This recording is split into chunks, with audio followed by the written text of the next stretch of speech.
On today's video, we're going to talk about the top 10 most crime-ridden cities in Florida in 2025. Crime in Florida has got completely out of control.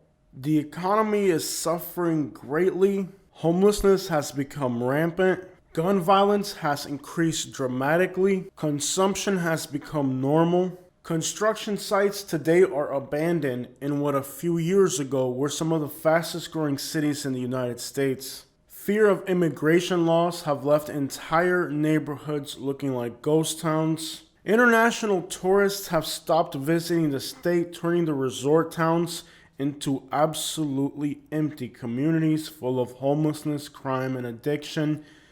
Florida is in a horrible state. I've lived in Florida for about 25 years, and this is the worst condition the state has ever been in. Crime, homelessness, addiction, and violence have become normal in a state that used to be considered the safest on the East Coast among all the southern states. Despite the fact that Florida is in the worst condition it's ever been in, the government continues a campaign of misinformation, telling people that they should continue moving to Florida because great things are happening here. But I can tell you, after living in this state for 25 years, that this is the worst situation we've ever been in. And violence and crime has increased to a point that I never imagined would exist in Florida. This landslide decline of the state of Florida has hit the larger cities the worst, and they have become the most crime-ridden. These are the top 10 most crime-ridden cities in the state of Florida for 2025.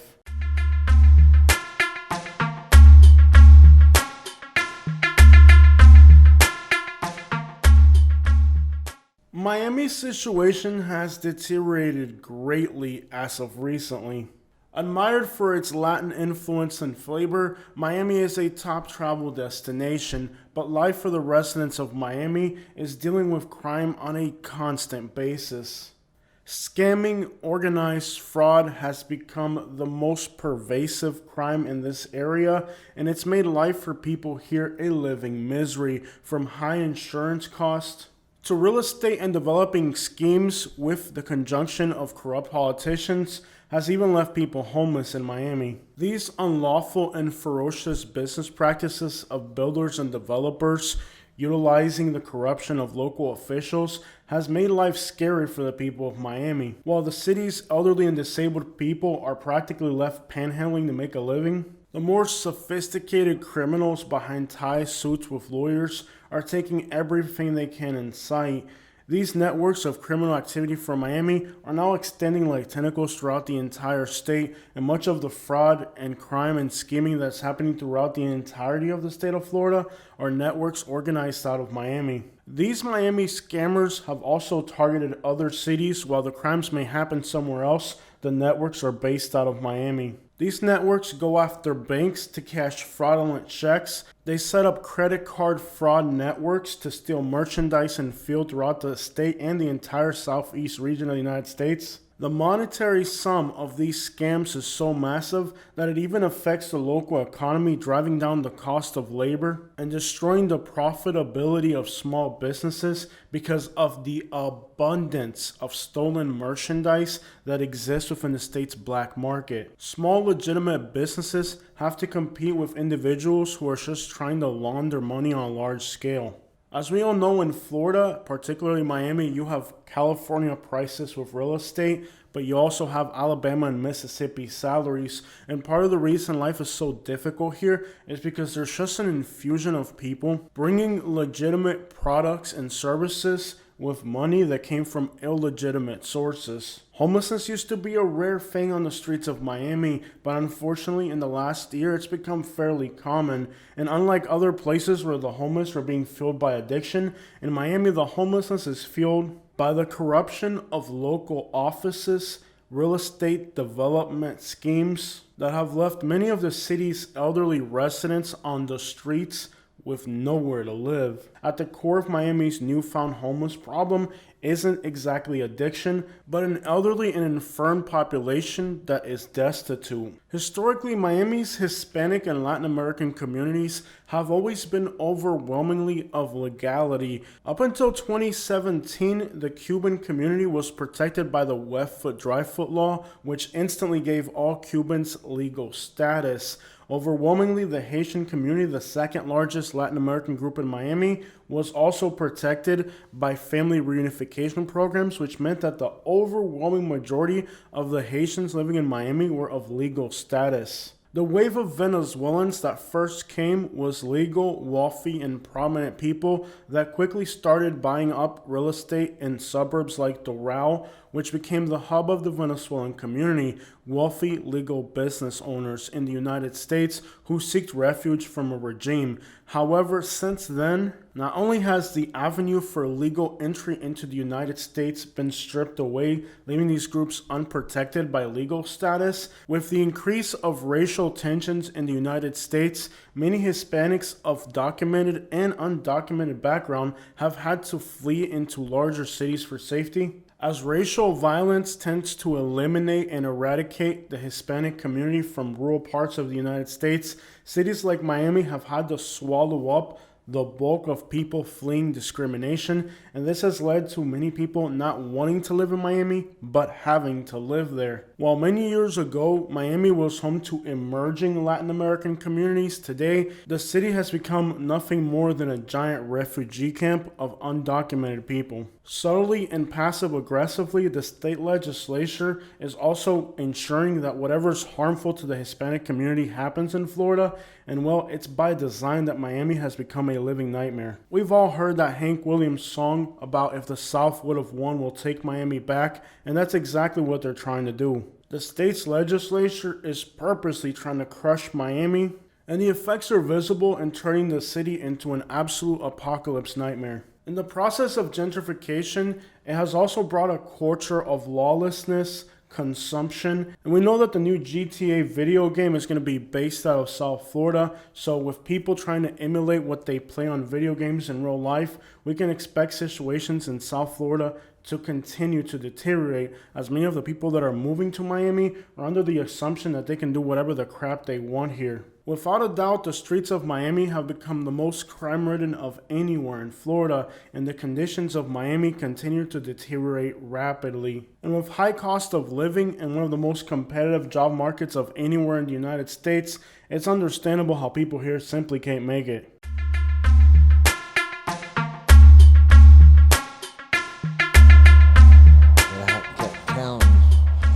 I want to tell you something. There's a camp, big camp, of homeless people. And they're scary, but I can go with you and take you there. Number 2 is Gainesville. As our friend Tumbleweed told us, there's a massive homeless camp here, and homelessness is really visible anywhere on the streets of Gainesville. This city has become plagued with many of the homeless and poor that are being forced out of South Florida, moving northward along Interstate 75. The horrors and living conditions that the homeless are facing here is the most disturbing of anywhere in Florida. In Gainesville, people are living miserably. Crime is out of control, and the situation in this city is just unbelievable. Of course, being a college town in Florida, Gainesville doesn't really have any sustainable economy. Yet because of the state's failed economy in the southern and central part of the state, many people keep flocking to Gainesville thinking that the affordability will be able to be subsidized with the few jobs that exist here. And the reality is that that isn't the case. Gainesville has no economy, and the people that are moving here quickly end up in a very deplorable economical situation. Demographically, Gainesville is one of the youngest cities in Florida, and the state of Florida's legislature has been making life impossible for the young people. Florida only cares about rich white people along the coast, so a blue city like Gainesville, far inland, is not a priority for the state of Florida.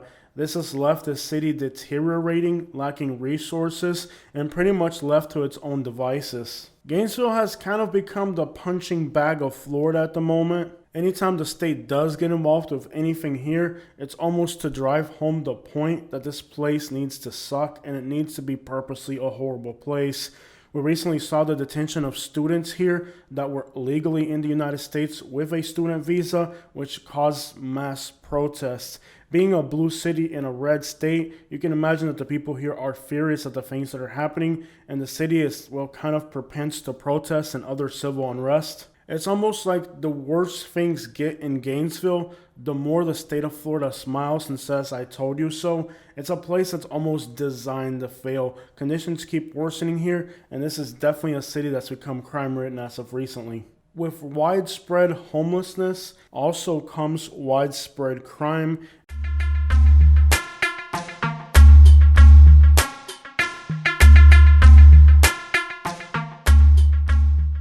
Number 3 is Orlando, Florida, Orange County. This area has been hit hard by Florida's culture wars. Economically, this area is suffering. As we know, international tourism is down in Florida, and Orlando literally depends on tourism. If you don't believe me, you can put it to the test.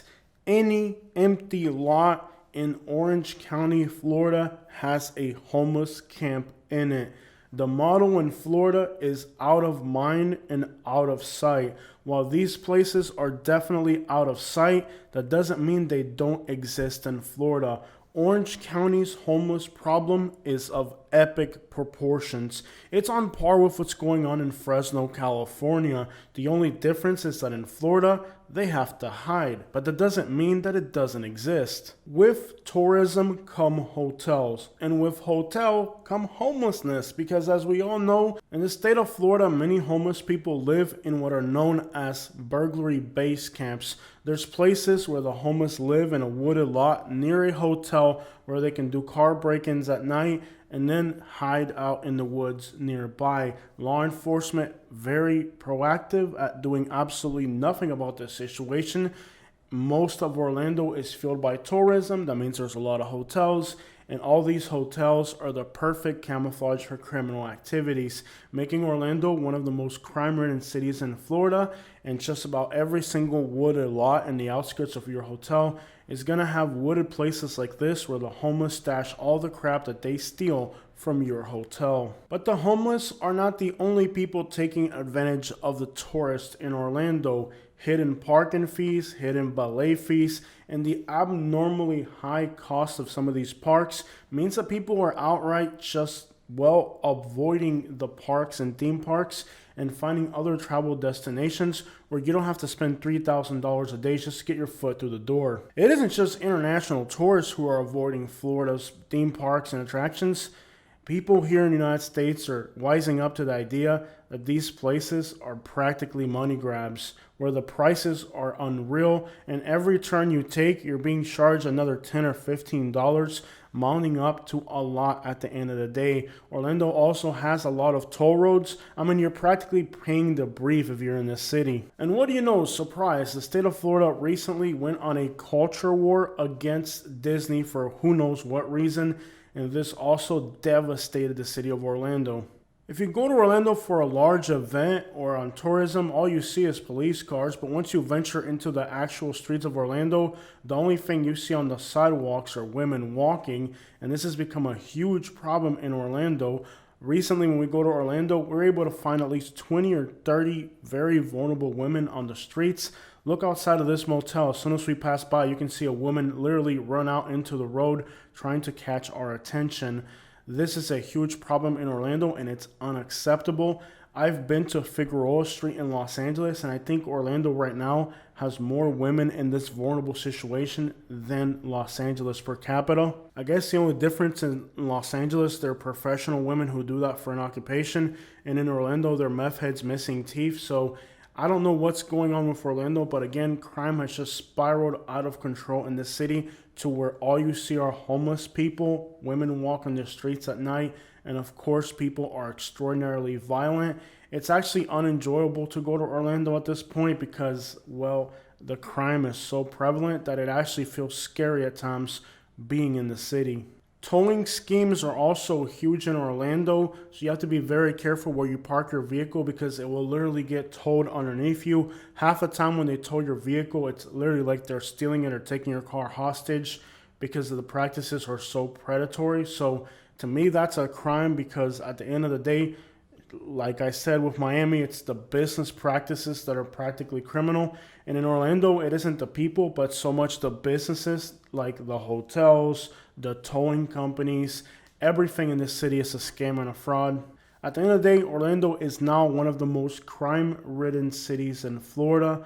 Gun violence is a huge issue here as well. Recently, on the outskirts of Orlando, we had a shooting where like 3 or 4 kids got shot. The Polk County Sheriff's Office just made a press release on that. It happened in Polk County, but it was like really adjacent to the Orlando area, more than Polk County Central by Lakeland. So it's like getting so bad in Orlando that the crime is actually spilling into adjacent counties. Homelessness, streetwalkers, gangs, gun violence, a complete 360 of crime and delinquency on the streets of Orlando.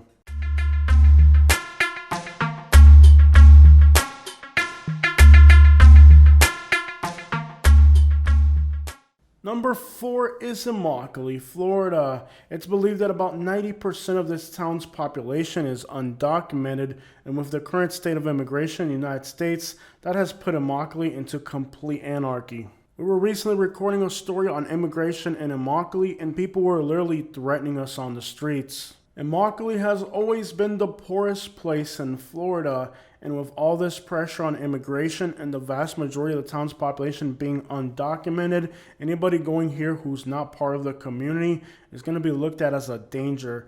Going to Immokalee used to be fun. We would go to the market and we would enjoy many of the things there were to do in this city. But as of right now, going to Immokalee as an outsider is literally dangerous. The community is in fear and worry of outsiders, and crime has become more prevalent than ever because people are living illegally. When you have illegality on this level, it leads to other problems as well with crime. Robbery is very high in this city. Walking around here at night is like asking to get robbed. The Collier County Sheriff's Office is predominantly focused on easy immigration arrests. They're focused on catching people driving without a valid driver's license. That seems to be their only preoccupation with crime in this city. And that means that people committing more serious crimes like battery and assaults, more time-consuming arrests, are not a priority in Collier County. This has left the people that live in Immokalee in a very vulnerable situation where the cops are very hesitant to protect them. They're not investigating robberies and assaults, other more time-consuming arrests, when they can just go out there and catch people driving with no licenses. Gangs have also taken a stronghold in Immokalee, and if you're walking around the city streets, you will have gangs press you. Law enforcement has abandoned the people of Immokalee, and this has given gangs a good opportunity to take control of the city, and things have gone from bad to worse here. The times of good, hard-working farmer families are over, and the start of, complete immigration anarchy has started here, with gangs controlling the neighborhoods, law enforcement refusing to protect the people, and of course the targeting of people who are easily arrestable. Mostly those are people driving without a valid driver's license, and that's the only thing the sheriff's office cares about here. Leaving, other types of more serious criminals with complete impunity, they're simply not on the radar. And Immokalee has become a very dangerous place. Homelessness has become widespread as well, despite the fact it's a small rural community. The people here are afraid of the gangs. You can see that the homeless person walked away when he saw my camera, so the entire community here is literally in the grasp of criminal organizations.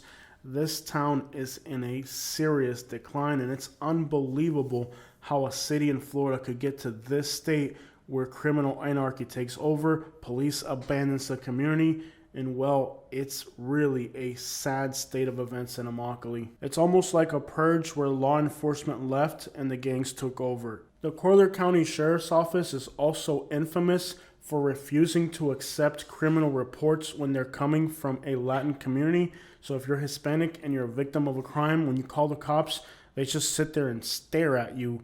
They're not actually going to do anything. You may have heard the YouTube creator, The World According to Briggs, mention that Hispanic communities don't report crime to the police. Be a victim of a crime in Immokalee, Florida, and see how proactive they are about resolving it. What is the point of calling the police when they are not there to protect you? They are there to arrest people who don't have a valid driver's license. I've lived in Collier County for over 20 years. There's nothing you can tell me about this place that I wouldn't already know. Talking about criminal activity, the school districts are expelling Hispanics and blacks disproportionately in this county more than anywhere else. You can't get analytics on this information because it's protected by some Child Protective Act. Well, that's their cover for it. So like if you bring your kids here and try to put them in the school system, you're going to believe they're going to expel them if they're black or Hispanic. You may have heard that the state of Florida is getting rid of child protective laws where children can join the workforce, and that's because they're expelling so many children from the schools in these areas, trying to force them to go work. Basically, what they're doing here is they're arresting and deporting the parents, and then the kids that are left behind that are U.S. citizens, they're trying to get the kids to go take the jobs that the parents had.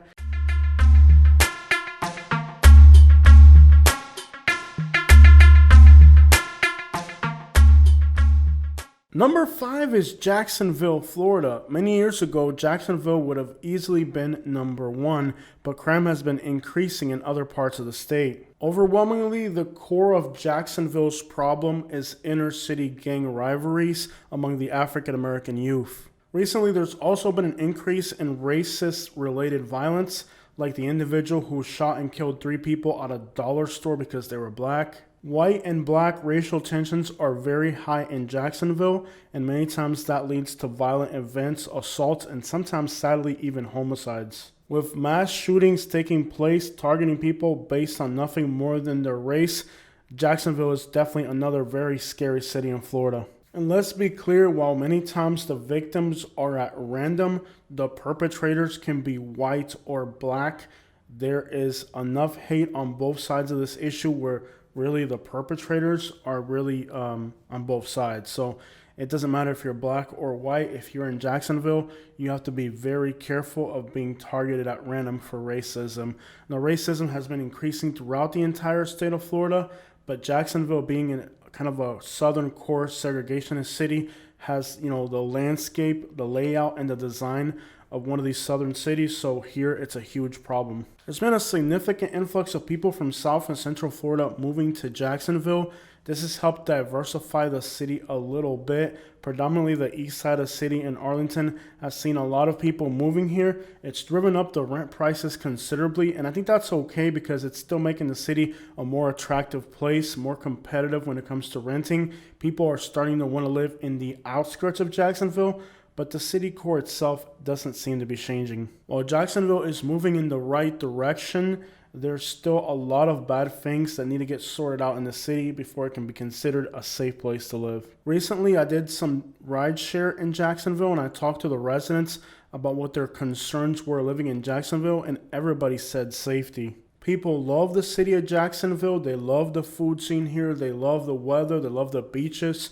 But they're terrified of how prevalent violence is in the city and how many times the violence is racially motivated. So Jacksonville has a lot of great things about it, but unfortunately, violence has always been part of the city's fabric. Jacksonville is also the largest city in the United States by landscape, square mileage, and that means that there's a lot of places for the homeless to hide, but they're almost always in the hotels in the outskirts of the city, in wooded lots, vast homeless camps. Homelessness is a huge problem in Jacksonville, and Jacksonville has the highest overdose death rate of any urban core in Florida, with overdose death rates here being as much as 5 times higher than cities in South Florida. It's seriously a bad place for addiction here. Lots of overdoses, lots of homelessness, all the typical problems you have in Florida, just with a little extra racism.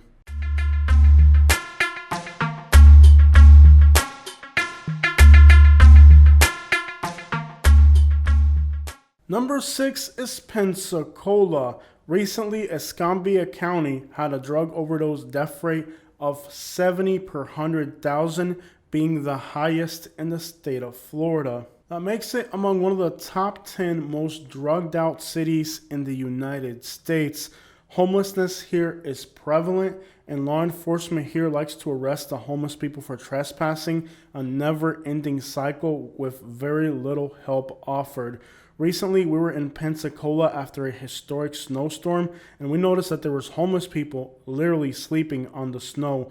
On the evening that we filmed this video, a homeless person actually froze to death on the streets of Pensacola. While on the news, law enforcement agencies assured that there were plenty of shelters available for the homeless during these storms, it didn't prevent people from freezing to death on the streets. As we know in Florida, it's all talk and very little action when it comes to these agencies. There is a huge outcry in the community over this incident of homeless people freezing to death on a cold night. Law enforcement here again arrests the homeless people for trespassing more than anywhere else in the state of Florida, but putting them in jail doesn't seem to be a good solution.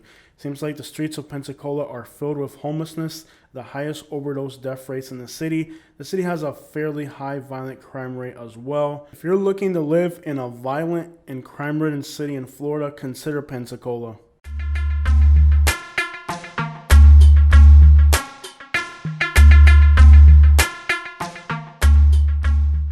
Number 7 is Kissimmee on the outskirts of Orlando. This is Osceola County. Located just to the south of Orlando, Kissimmee is plagued with crime. Even outside of its downtown at night, we saw law enforcement officers rounding up the vast number of homeless people and moving them from one place to the next. It didn't seem like they were offering them a shelter, a place to go. They were just telling them that they had to keep it moving. Kissimmee is practically, well, everything we talked about in Orlando, but more. This area is predominantly Hispanic, and we know that the state of Florida has been making life impossible for Hispanics, so like most other Hispanic communities in Florida, they're in a serious decline right now, and Kissimmee is no exception. There was a time when the community of Puerto Ricans was moving here and things were moving and doing great, and this was a fast-growing and vibrant place, but as of right now, things are looking bad for Kissimmee. Osceola's crime analytics for the county aren't that bad, but when you look at Kissimmee, it's like they've concentrated all of their crime into one single place. All night long, law enforcement is pulling over people, searching their vehicles, or dealing with the vast number of homelessness. People here are also really nasty and violent, and many of the panhandlers can be very aggressive. Things are not looking good in Kissimmee. And the cost of living here makes absolutely no sense considering how little opportunity there is here. Just like Orlando, most of the people here work in tourism, an industry that is definitely declining in Florida seriously right now. Many of the homeless people here are actually young people working as many as 2 or 3 jobs, but still not being able to afford housing. It's somewhat of a California scenario taking place here.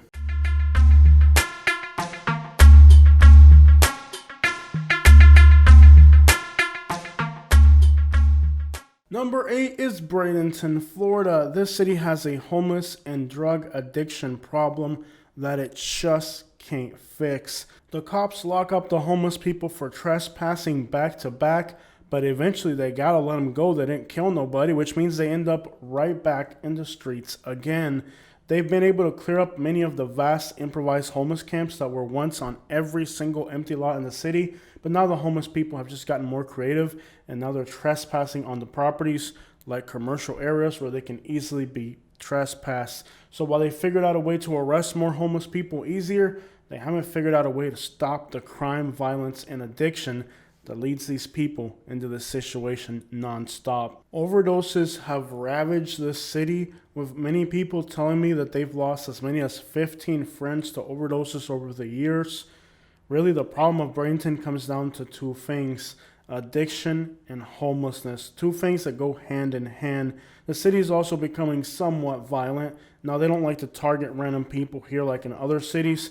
Most of the violence here centers around nightclubs and bars and places where people run into old friends from the past and things turn sour. So it isn't like it's dangerous to be in Bradenton if you're minding your own business, but if you get in with the wrong crowd, violence isn't far to find here. There's a vast amount of mobile home parks here. Some of them are predominantly Mexican, some are predominantly white. They both have a huge gang problem, with many gangs claiming the city, marking graffiti on the outskirts of all the mobile home parks. It isn't hard to tell there's a gang problem here because there's gang graffiti everywhere you look. You just don't have to drive too far in Bradenton, Florida to see hordes of homeless people out on the street panhandling.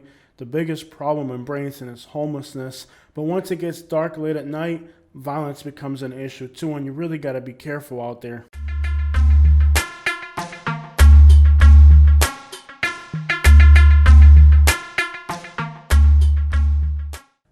9 is Titusville, Florida. Brevard County is one of the most infamous counties in Florida for addiction and homelessness, as well as violence. Gun violence seems to be a huge problem here as well. Titusville continues to be one of the most miserable and worst places to live in Florida. This town hasn't grown very much. A lot of places in Florida are kind of like in a growth and explosion, but this place hasn't grown too much. So you figure all these other cities that are dealing with problems, at least they have grown in some way or another, but Titusville just continues to decline. As you drive along the east coast of Florida, you go through Mims, Titusville, Port St. John, and Cocoa. All of these areas are crime-ridden crap holes. It's hard to tell which one's worse.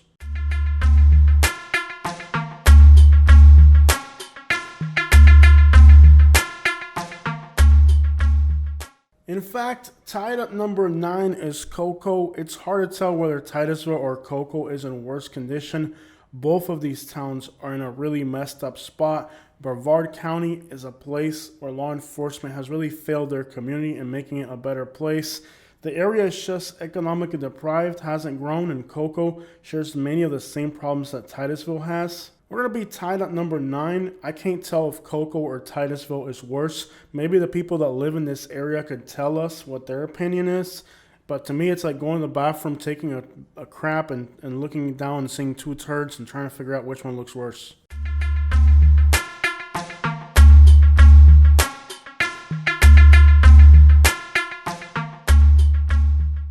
Number 10 is Tampa, Florida. Despite the city being a popular destination or metropolitan area for people to relocate, we can't deny that within the metropolitan area, the city limits of Tampa are an area you definitely want to avoid.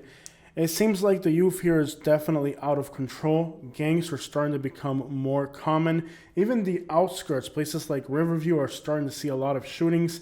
Areas like Valrico that used to be suburban are becoming suburban ghettos at this point. The Tampa Police Department just can't keep up with all the crime happening in the city. The officers are patient with the people, but they're only interested in doing hood rattery with their friends. During the riots, they tore up the city and robbed every business they could. Imagine you invest money into a city only to have them riot and break down and steal everything they can at the first chance they get. I'm never going to forget the fact that during the riots, every liquor store, every pawn shop, every jewelry store in Tampa got ransacked by these savages. They took advantage of George Floyd's death as an opportunity to loot, riot, and steal everything they could.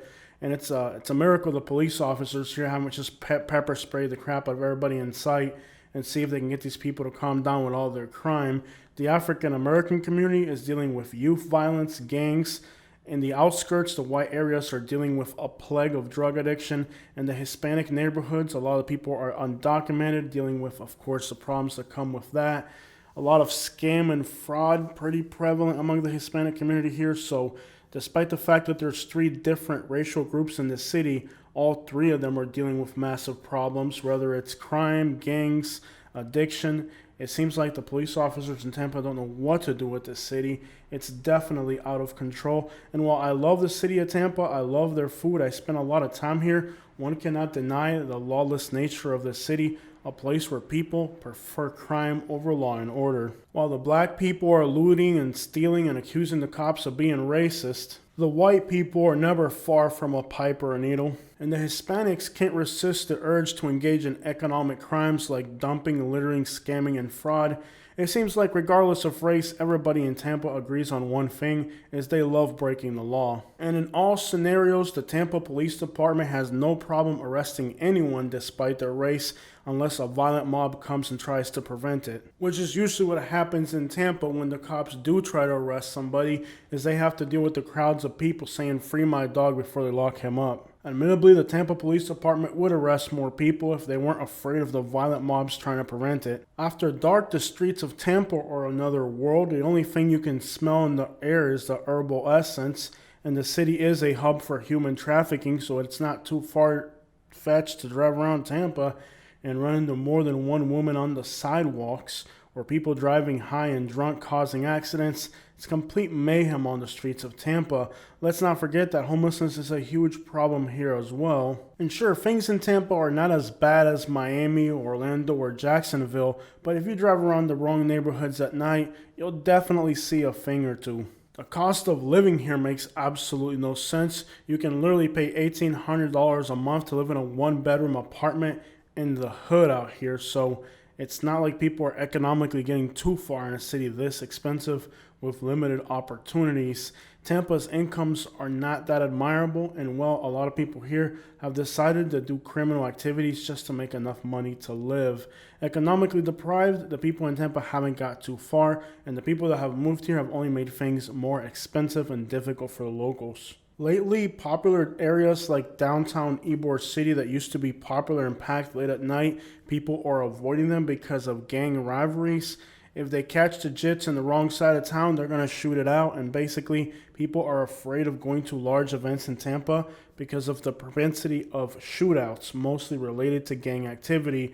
Now, the press always covers these events as mass shootings, but we know it's all gang rivalries. The Jacksonville rapper Julio Fulio was killed right outside of this hotel in Tampa, Florida. It's only one of many gang-related shootings that have happened in the Tampa area. It seems like you can't even go to a dang hotel anymore in Tampa without some gang-banging happening outside.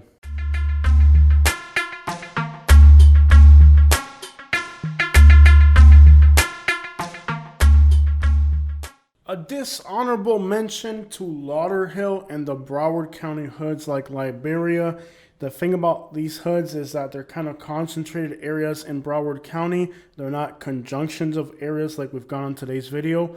But Lauderhill has one of the highest homicide rates in Florida right now. So Broward County hoods could have easily made it on this video. Overall, Fort Lauderdale is a lot nicer than most of these cities we've talked about today. But the Broward County hoods like Lauderhill were definitely a contender for today's video. We're going to give them a little bit of credit where credit is due. They worked very hard to achieve this level for them not to be recognized on today's video. I mean, hard work is hard work and recognition is recognition. And we can't forget to mention Lauderhill had a lot of potential to make it on today's video. And while in some particular pockets of Broward County things are getting bad, it isn't just entire sections gone to crap like in some of the other cities we've talked about today.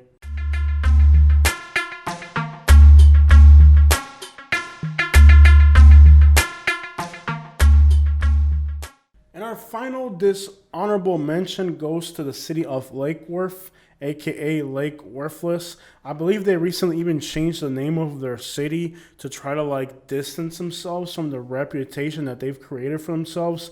And the fact that people don't say Lake Worth anymore, everybody says Lake Worthless. So they've had to rebrand their city because things here have got so bad that people even don't call it Lake Worth anymore. They call it Lake Worthless. But no matter how you try to rebrand this Motel 6, everybody knows it's full of bed bugs. Crime is just rampant in this part of Palm Beach County. You have a large homeless population. You have a lot of gangs. You have a lot of violence. It's just a horrible place to live. And the only reason that Lake Worth didn't make it on my list, just like Lauderhill, is because these are places that are kind of smaller. And now in Florida, you just have entire large districts that are going to crap in urban cores. So specific areas that are part of urban cores, it's kind of hard to throw them on these lists when the larger cities, just entire sections of large cities, are going to crap right now in Florida.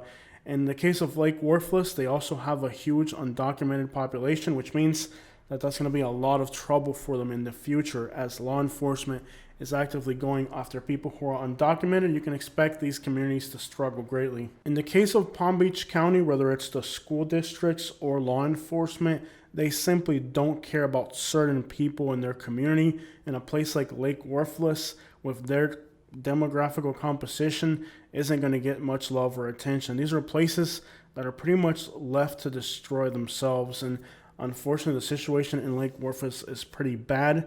But once again, on our list today, we're focusing on large urban cores, which are the ones that are suffering the most. In the case of Broward and Palm Beach, being the most expensive areas of Florida right now with the highest rent costs, It's keeping a lot of the riffraff out, and the bad areas are just pockets here and there, not just entire sections of the city that are going to crap. So with this wave of deterioration across Florida, Palm Beach and Broward County seem to be holding on better than the other large urban cores, but things are getting bad here as well. Don't think they're not being affected by it. They're just not being affected by it as much as other areas. Alright guys, I hope you guys have enjoyed today's video. It definitely pains me to tell you that our large cities in Florida are going through these struggles. And even places like Hialeah, Florida, where we're walking around right now, you can definitely notice that criminality is a larger part of city living in Florida.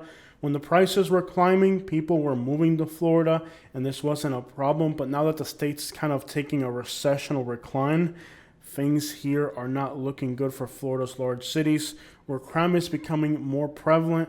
Economies are suffering on the tourism end and, of course, on the economical local business end, with oppressive immigration raids and fear among the communities. Entire sections of neighborhood are becoming crime-ridden, empty, or just not as pleasant as they used to be. This is the current situation in Florida, where our large urban cores are literally going to crap.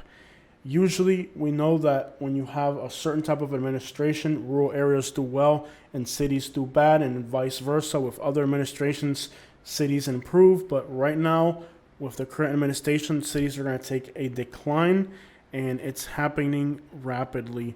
It almost feels like the problem that we're facing in Florida could also be kind of just a sample of what's happening on a national level. I did notice that when we had one administration, the cities got better, and now we have a different administration, so cities are declining. Without getting too much into politics, it's just very clear, though, that the effect of what happens in D.C. trickles down into our cities and states, and we can see how quickly the deterioration of urban areas is happening in Florida, as these areas are being probably just abandoned, oppressed, and almost they're trying to ensure that these places can fail.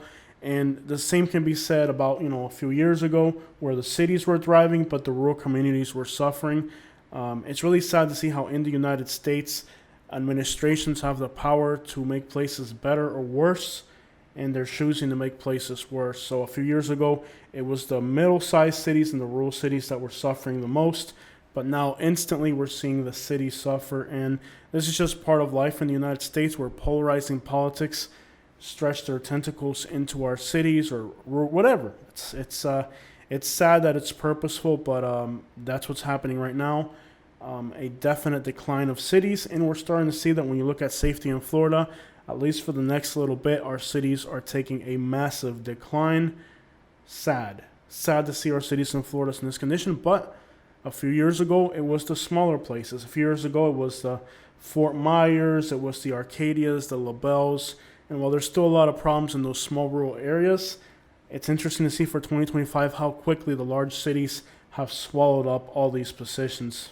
And, I do have to mention that with cities like Tampa right now, far out suburbs like Lakewood Ranch and Riverview are starting to see homelessness and all these same problems, because the cities got so expensive that now the people from the cities are fleeing into the suburbs, and the suburbs are becoming the city. So it's not just the urban cores themselves. Now, as people are fleeing the cities, they're moving into the suburbs, which cost practically as much as the cities at this point, and it's kind of turning the suburbs into crap as well. So there's definitely a deteriorating factor to the economical situation in Florida, and it's being manifested in cities going to crap and suburbs as well, as the flow of people from the city is turning the suburbs practically into inner cities with a nicer appeal, but somewhat of the same price tag. We're now starting to see the homeless move into the suburbs as well, as most of the large cities have put a lot of pressure on the homeless. So what's happening in a lot of places is, as law enforcement cracks down on homelessness in the city limits, the homeless move into the county, into kind of more rural areas. A lot of the homeless are doing it because the increase of violence. So the homeless are fleeing the city cores, looking for safer places where they're not getting robbed. So many homeless are voluntarily moving away from the city cores into the suburbs for their own safety, because they're being robbed back to back in the city. So if they can get an area further out, the homeless feel safer. We know that the fent overdose crisis is coming to an end, so the homeless people are kind of coming off of that. Thus, the homeless don't need to gather in specific places, so that's also pushing the homeless people kind of further into the outskirts. And then you also have the fact that, once you get out of the city limits into the county area, there's more places that are on wooded lots and stuff where they can hide. You're starting to see gas stations pop up everywhere in the outskirts of cities. So that's the only thing that the homeless people really need is perhaps just access to a gas station. So all that, like the suburban sprawl growth has also forced the homeless people into the suburbs because they don't have to deal with as much police pressure, and they also don't have to deal with, of course, the dangers of how these cities are just becoming so dangerous. So part of the issue in Florida is that the homeless are moving away from the areas where they used to congregate and into other areas that they weren't before. When that happens, you start to see more car break-ins.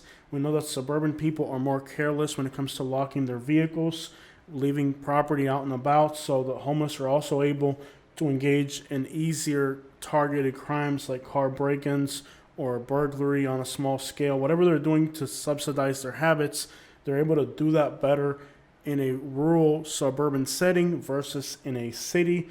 For example, in Miami, Florida, the homeless used to just congregate around Northwest Miami and Overtown, but now you're seeing homelessness everywhere in Miami, and that makes the homeless people kind of more invisible than what they are now. Law enforcement's been really heavy on destroying like congregations of homeless people and spreading them out thinly. So with that, you also have a change in consumption habits. So all that plays into the habits of people and where they're going to go.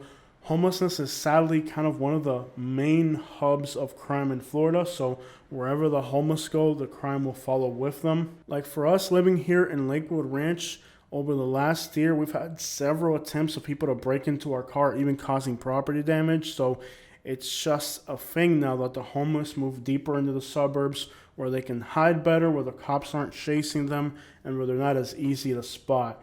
This is leading to, again, kind of like the entire urban core is going to crap, not just particular inner city areas, but like Kissimmee's, Bradenton's, Lakewood Ranches, Riverview's, areas that normally don't have these problems are starting to have them. So what's happening in Florida is kind of a spreading, you could say, of this problem in the areas that didn't have it before. And in the case of cities, it's turning entire sections of our cities into nothing more than crime-ridden crap holes. So things are not looking good in Florida, and I hope that my video can kind of explain what's happening with crime and lawlessness in our state. Our economy is destroyed. I know there's a lot of misinformation from the government telling people that things are better than they've ever been in Florida. But like I said, I've lived here for about 25 years and I've never seen it this bad. We know we can't rely on the state of Florida for homeless population information. Their crime analytics are useless. A few years ago, I was going by homicide rates and I was also going by overdose rates to draw up a picture of what cities were worse. But as of right now, that's fairly confusing as well, because now we're seeing a shift away from fent among the homeless population. We're seeing the homeless relocate to areas that are not where they were before.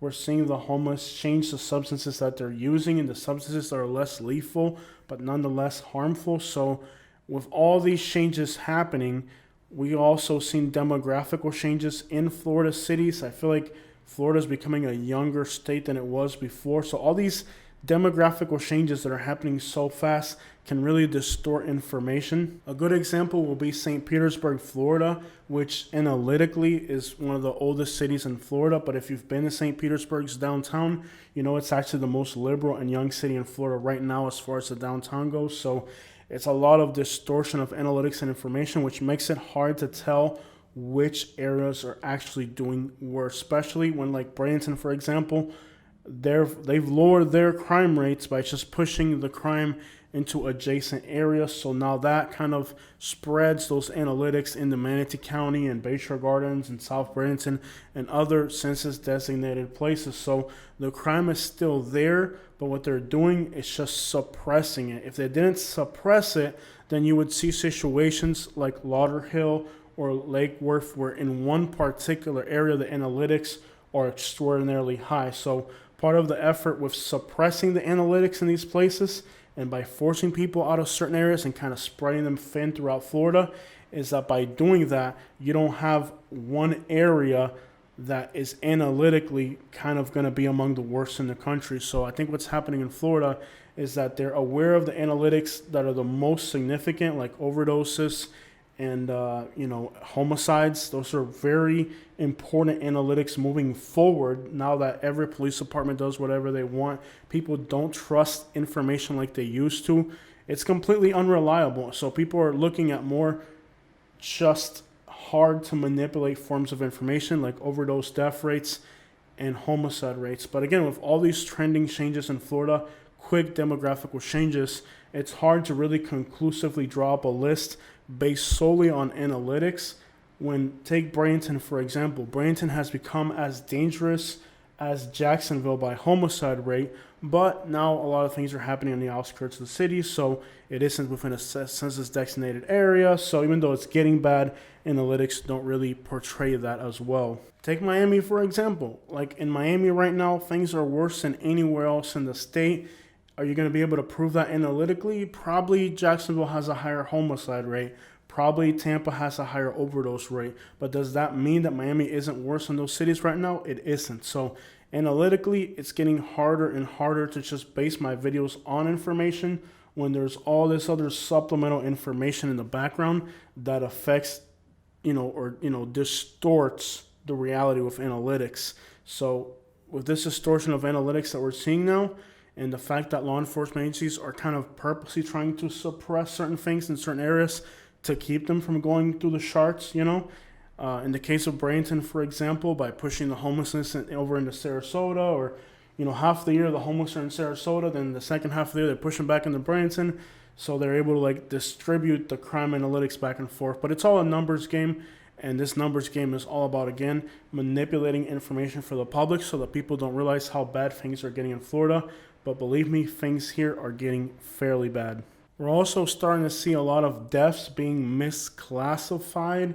Law enforcement agencies are advertising the notion that many homicides are going to be, downgraded to where it's manslaughter, or many times they're going to say it's self-defense. But, if you were to look at firearm mortality rates in Florida, those are going to be going up dramatically. So now you can't even look at homicide rates. You got to look at firearm mortality rates because, again, analytical distortion.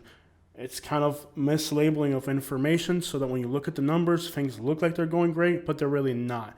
So I think moving forward with Florida, we might have to even stop looking at homicide rates and just look at firearm mortalities in general to understand where the most violence is taking place. Because keep in mind that not all violence is criminal. There's some types of violence that are explicable from a criminal terminology. So maybe in the future, instead of looking at just homicide rates or murder rates, we got to look at firearm mortality rates, or some of these, define the definition between a homicide and a murder, define the definition between manslaughter and so forth, because a lot of people are being killed in Florida right now on the roadways.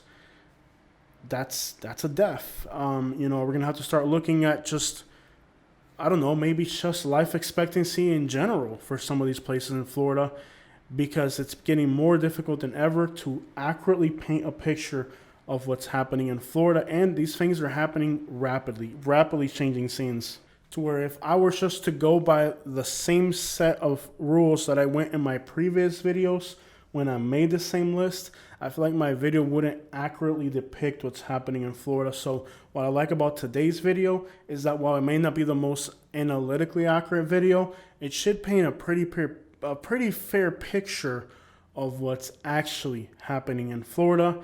And these are the cities that are the most crime-ridden, the cities that feel the crimiest, and the cities where if you're living there, you're seeing crime happen the most. I hope you guys have enjoyed today's video. I know it kind of deviates a little bit from our previous set standard of how we did these videos, basing them more off of an analytical compilation, but I feel like at this point with analytics, there's so much distortion going on that we just got to think outside the box and just tell you, okay, this is the real information. This is analytical. Yes, it's analytical, but put away the analytics.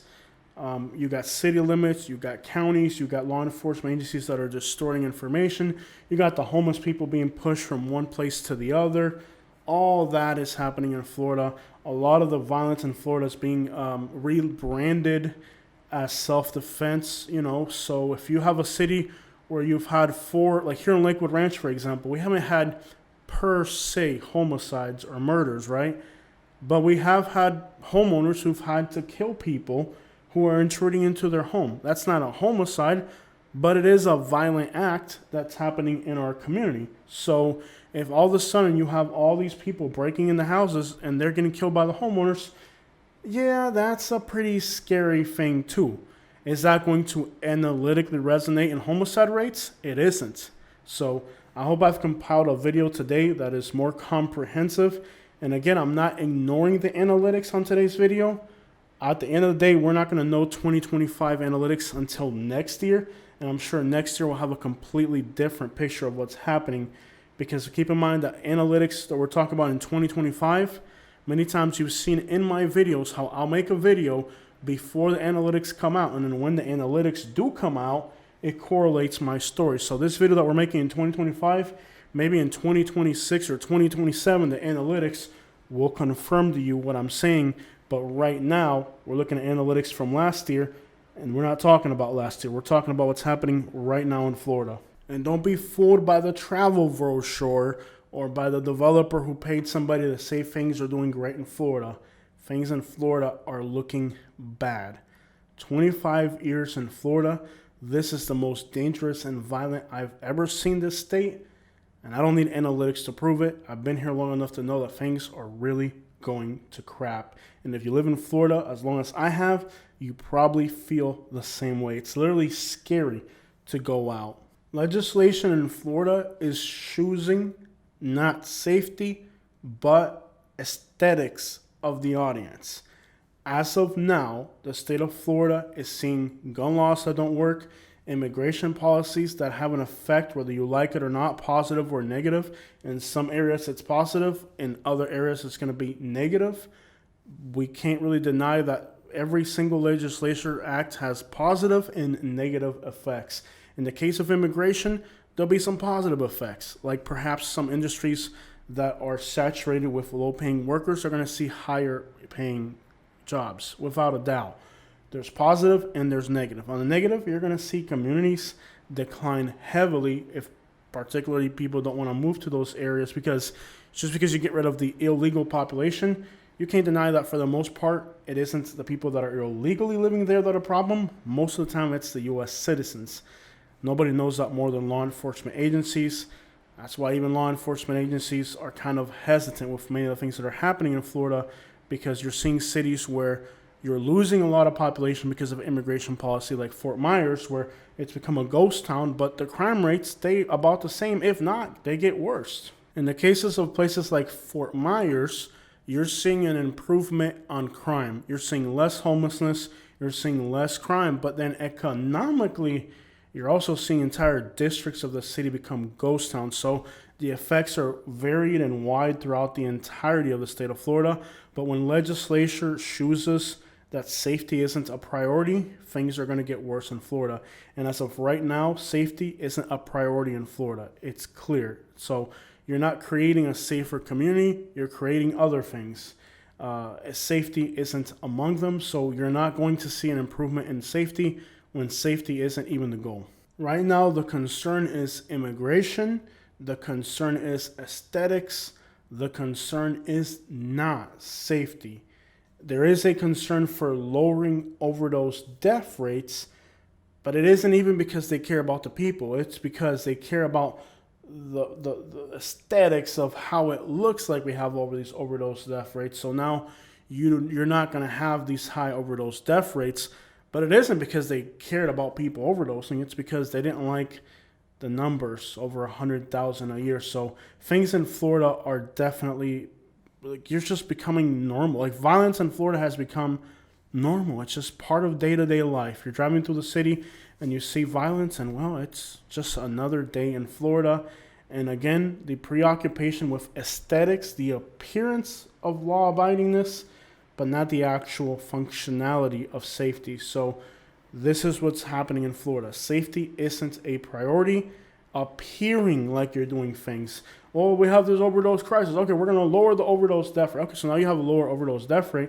But if the homeless are moving over here and using other substances, you're not really addressing the issue. You're just distorting the perception of the issue. And this is what's happening right now in Florida. So do not be fooled by these changes. Yeah, you can make it look like things aren't going bad. Yeah, it can seem like Florida's not heading in the wrong direction, or analytically you can point a finger and say, look at these flowers, they're growing over here. But zoom out a little bit and you'll see the big picture. You'll see the things in Florida are not improving. Things are definitely getting worse, and the state of Florida is not the type of place I even want to stay in that much longer.